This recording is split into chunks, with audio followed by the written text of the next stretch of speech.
Welcome back to Diary, and this is where it's at. If you're watching this for the very first time, you know what to do. Kindly hit the subscribe button and drop a like or a comment or share it with your friends. And if you're watching this for the very first time after a long time, guys, welcome back. Remember to tell a friend to share. So let's get into today's topic. As I briefly explained in my previous video about what has been happening, today I want to talk about relationships, situationships, and friendships. Situationship, I'll put it in a bracket to say these are talking stages. They never really go anywhere unless both parties are willing to take it further. So let's get into it. What I'm about to say here is based on my personal experiences and what I have been dealing with, in my silence. I want to say this to whoever shall watch this and whoever knows me. Like, to be honest, I'm not a perfect individual. I really am not. But there are certain things or certain behaviors that I can only tolerate for so much, and then it really gets to me. So let's talk about relationships first. In my previous encounters with men, the people that I've dated, they are not bad people. That's what I'm going to say. They're not bad people, but these people were just not for me. They possessed certain characteristics that, at some point in these relationships, I felt like I was begging, I was pleading. I was like, why can't you act right for me? And the sad part is that when I watch these men date other people, sometimes maybe their relationships will pop up and the like, they would treat their other partners the way I wanted to be treated. I would beg them to act a certain way, but for me, it was just different. So that's what hurts a lot, where there are certain relationships that you just want someone to act, to have common sense. But if someone is not meant for you, they're really not meant for you. And that's what I have come to realize in my 24 years of living. By the way, I'm turning 24 this coming April. I'm so excited. I don't know how to feel. Like, I just feel, I don't know, that form of maturity. Yes. So my point is, in terms of the relationship side, I have had to deal with people that, if I'm being honest, these men were just not for me. These guys were just not for me. Because you have to weigh yourself. It's like, you'll be treated like this, and other females will be treated differently, when really you're not even asking for a lot.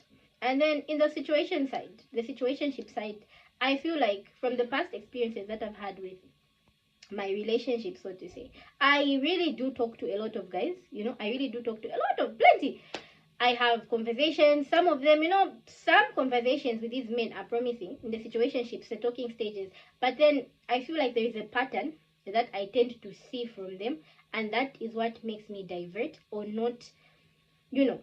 I personally feel like I have tolerated so much when it comes to the domain of ships, relationships, situationships, and also friendship, just to the extent that I feel like if I didn't tolerate, or if I wasn't as patient as I was, I wouldn't really be explaining this or finding myself in this. But anyway, we live and we learn, we grow. We know that some people are not for us, because I've tolerated behaviors that were inevitable to see that this is not genuine and this is a whole lot of rubbish. So I talk to a lot of people, but then there's like a consistent pattern that I see. And there are certain things that I expect, not materialistically, but when you're getting to know someone, there are certain things that you would want this person to ask you about. It's just the genuine attention, it's just the genuine attention. But then now you look at it in this world, I now understand why some females are very materialistic. Truly, because it's just, you want to be genuine with someone and that person doesn't want to be genuine with you. That person is constantly, I have been sexualized. Let me not even beat around the bush. You're having conversations with people, but it's sexual. And I'm not going to play victim. I also entertained it in some way or form. So, I don't know. I just feel like there is a consistent pattern that I notice from people that I'm talking to, potential people. Let's just say, I can't do this, and this is not how I want to be treated. Then in the friendship dynamic, in the friendship circle, I have struggled with friendship for the longest. Not in a bad way. I appreciate my friends, those that know that they are my friends, or those that consider me my, if you consider me your friend and you're watching this, yeah, we are okay.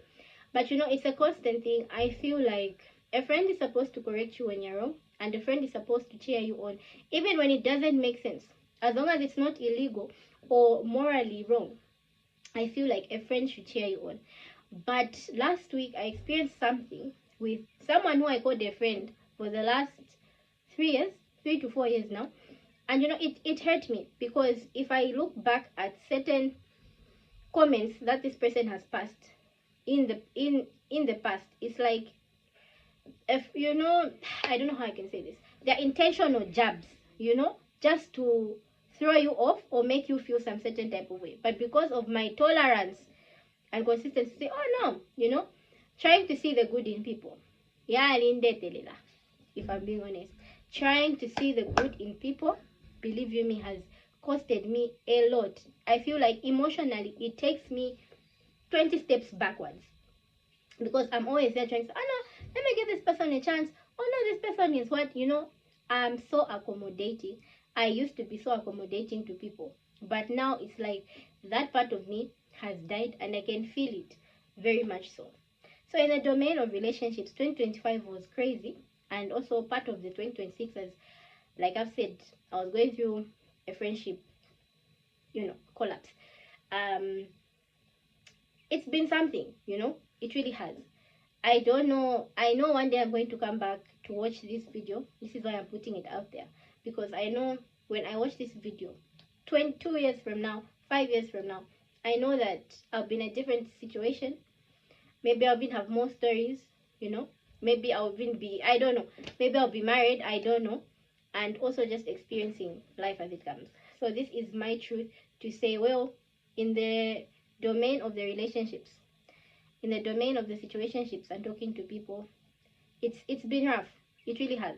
It's hard to find someone that's genuine and who has good intentions, especially in our generation of the Gen Zs that we are. It's been something. Sometimes, I look around me. I see people who are like, right now, my age mates who are getting married. I'm in school. I'm not refusing. I'm grateful for what I have now, because I really wanted to do what I'm doing. But sometimes I feel the hurt comes in from, disappointments, and also time that I wasted. I know there is so much that lies ahead of me, but some of these things that have happened in these ships, so to say, have taken me backwards emotionally, not to break me, but they have made me stronger, so to say. And I'm saying this and I feel like my eyes are tearing up, and I'm not about to cry on my diary session. So yeah, that's what has been happening so far in my life. And guys, you know what to do. I don't know what form of advice I can give, but this is like one of my diary sessions. All I can say is stay tuned for more. And I'm glad that I shared this, because I know that, yeah, I'll watch this 5, I may watch this 5 years down the line, and I'll be like, oh my god, I can't believe I was that girl going through all this. And yeah, so yeah, stay tuned for more content. And that was me just sharing. Remember to subscribe, like, and follow, because yeah, the 20s, it's getting crazy.